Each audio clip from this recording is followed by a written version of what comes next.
Hello family, welcome back to my channel Binil's ব্লগে। তোমাদের জন্য আরও একটা নতুন ভিডিও নিয়ে চলে এসেছি। তোমরা সবাই কেমন আছো? আশা করি ভালো আছো, সুস্থও আছো, আর আমিও ভালো আছি।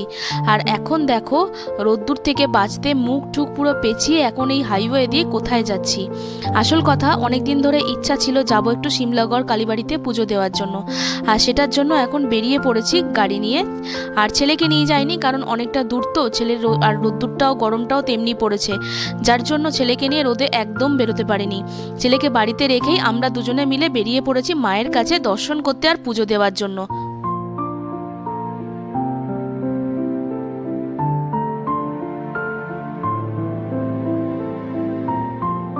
দেখো, এখন মায়ের মন্দিরে চলেও এসেছি।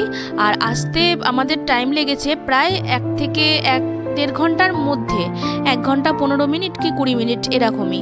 আর ততক্ষণ তো আর ভিডিওটা করা সম্ভব না, সেই জন্য রাস্তার মধ্যে যতটুকু ভিডিও করে তারপরে মন্দিরের সামনে এসে আবার ক্যামেরা অন করেছি।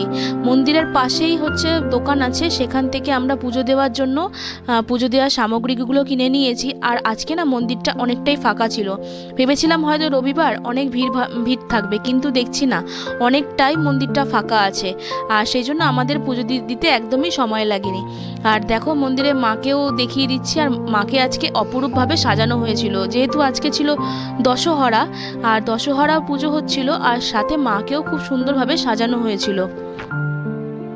তোমরা কারা কারা আমার ভিডিওটা কোথা থেকে দেখছো অবশ্যই কিন্তু কমেন্ট করে জানাবে। আর আমার ভিডিওটা যদি ভালো লেগে থাকে, আমার এই চ্যানেলটাকে সাবস্ক্রাইব করে দিও, আর ফেসবুক থেকে দেখলে আমার এই চ্যানেলটাকে ফলো করে দিও। এখন আমাদের পুজো দেওয়া হয়ে গেছে, আর যাওয়ার সময় ভাবছি বাইরে থেকে মন্দিরটা আরেকবার দর্শন করিয়ে দিই। তো আজকের মতো ভিডিওটা আমি এখানেই শেষ করলাম। নেক্সট দিন দেখা হবে অন্য